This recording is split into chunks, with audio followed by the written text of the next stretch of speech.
को मैं नमस्कार कहता हूँ और खुशी हुई यहाँ देखकर सुबह की पहली मीटिंग है और इतनी व्यवस्थित मीटिंग आपने की। मैं जगदीश जी को भी धन्यवाद देता हूँ, सभी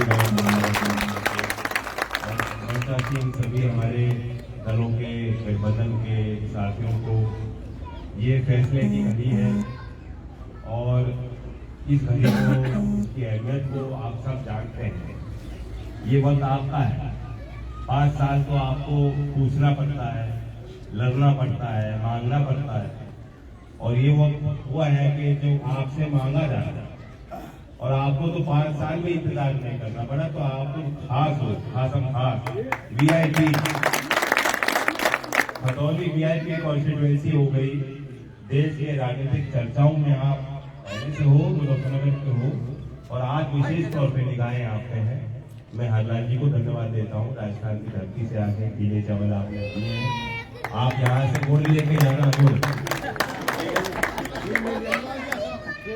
जब किसान मोर्चे पे राजस्थान के आके बॉर्डर पे थे तो मुजफ्फरनगर का गुड़ मैंने मंगवाया था और वहाँ जाके गुड़ पाया। मेरा जन्मदिन था 23 दिसंबर, मैंने 27 दिसंबर माफ कीजिए, वो मैंने अपना जन्मदिन आप लोगों के बीच मनाया।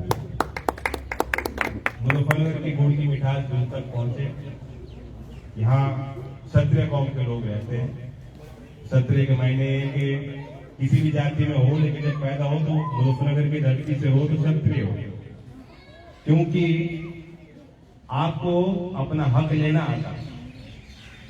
शुरू से क्रूर शासक से अगर हम लोग आंदोलन ना करते तो देश आजाद नहीं। तो आंदोलन की संरचना, आंदोलन को बेखूबी से आगे बढ़ाना, ये हमारे खून में है, संस्कार में है। मुजफ्फरनगर की धरती को मैं सलाम करता हूँ। यही जज्बा जिंदा है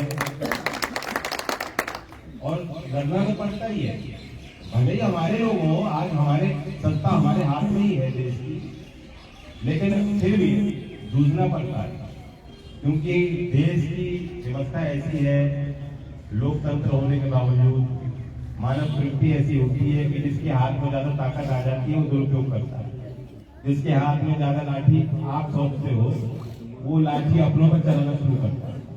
तो इसलिए लगाम कसनी पड़ती है और लोकतंत्र में लगाम ऐसे कसी जाती है कि समाज, अगर सरकार चुनी हुई सरकार भी गलती कर दे तो समाज दंड सुनाता है और वह दंड वोट के माध्यम से आप देते हो, वह एहसास वोट के माध्यम से आप देते हो, वो चोट वोट के माध्यम से आप दे सकते हो। तो इसलिए वो वक्त है कि बहुत सोच समझ के आपको निर्णय लेना है। आपने एक बहुत बड़ा किसान आंदोलन किया 13 महीने, कोई छोटी बात नहीं।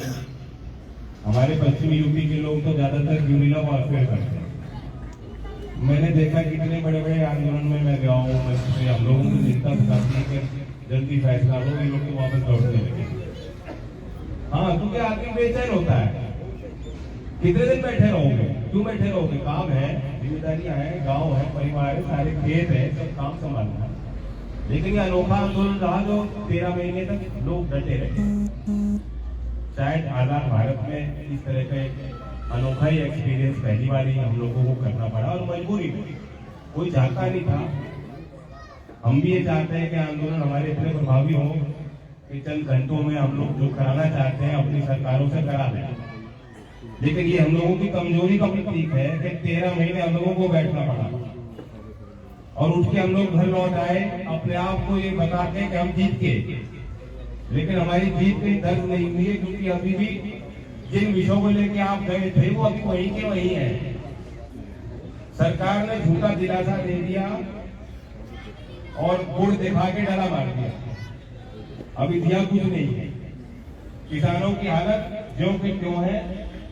हम लोग बेहद कमजोर हैं और मजबूती की तरफ चलना है तो पहले अपने भीतर झांक के देखना पड़ेगा कि हम कितने कमजोर। दिल से कमजोर नहीं है, लेकिन हमारा बदन जो है, जो शरीर है, वो लहूलुहान होता है। 1000 घाव लग चुके हैं, छोटे छोटे छोटे छोटे। सरकार रोज एक घाव मार देती है, हल्की सी चोट, जिसका एहसास किसान को नहीं हो पाता, गरीब को नहीं हो पाता, मजदूर को नहीं हो पाता, लेकिन वो चोट है। धीमे धीमे धीमे धीमे धीमे धीमे धीमे कमजोरी आ गई। तो संगठित रहने की जरूरत है। लोकदल आपका संगठन है। इस बार हमारे साथ जो नया समीकरण है, आजाद समाज पार्टी के जो हमारे चाहने वाले लोग युवाओं में होंगे, तो उनको भी कहता हूँ कि ये चुनाव आपके ऊपर टिका है। समाजवादी और लोकदल का तो गठबंधन था ही, साथ ही हम लोग हैं और साथ रह रहे हैं, लेकिन ये नया काम जो है इस चुनाव में आजमाने को मिल रहा है और हम चाहते हैं, उम्मीद करते हैं कि एक सामाजिक समीकरण का ये रूप ले।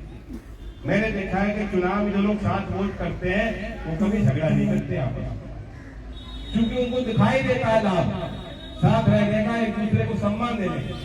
जैसे प्रधानी में वोट लेनी होती है तो कोई कास्ट नहीं देखता, वो ये देखता है कि हर घर में मेरी बात पहुंच जाए, हाथ जोड़ते जाता है जो प्रधानी लड़ता है।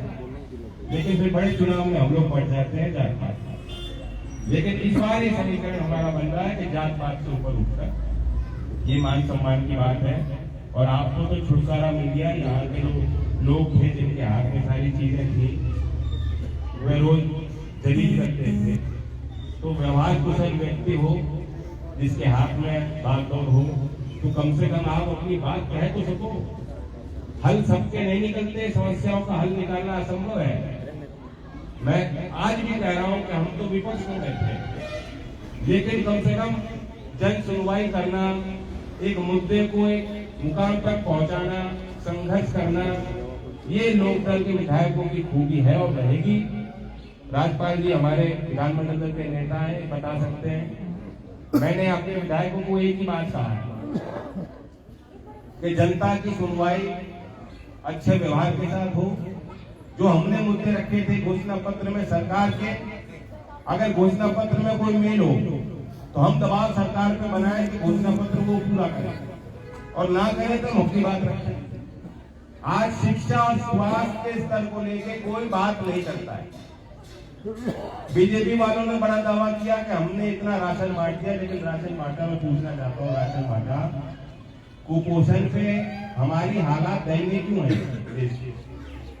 दुनिया के 121 देशों में हम 101वें स्थान पे थे और 2022 में और घट के हम 107वें स्थान पे थे। भारत सरकार ने वो रिपोर्ट नहीं मानी, कहा नहीं ये तो फर्जी है।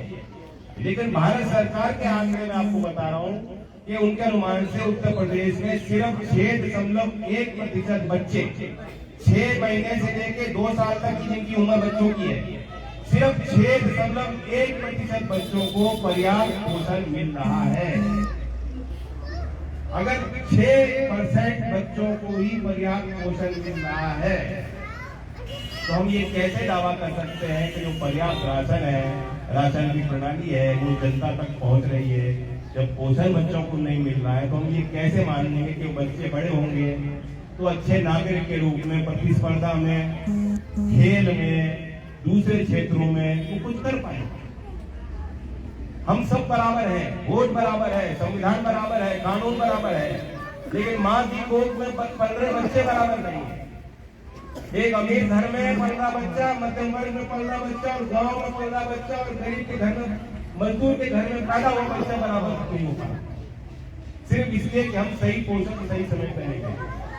तो ये सारी चर्चाएं राजनीतिक उसमें मुख्यधारा में आनी चाहिए। बीजेपी की सरकार की पूरी तैयारी है कि जितने सरकारी स्कूल हैं उनका सर्वेक्षण वो करा रहे हैं, बात सिर्फ मदरसों की नहीं है, और उस नजर से करा रहे हैं कि किस स्कूल को हम बेच सकते हैं, बंद करा सकते हैं। सरकारी स्कूल बंद हो जाएंगे। आने वाले समय में बिजली भी जिस तरह टेलीफोन में आप प्रीपेड करते हो, स्मार्ट मीटर लगेंगे। पैसा दिया है पहले, जमा किया है पहले, कार्ड में पैसा आपके खाते में जमा होगा तो बिजली आएगी, वरना कनेक्शन कट और FIR दर्ज।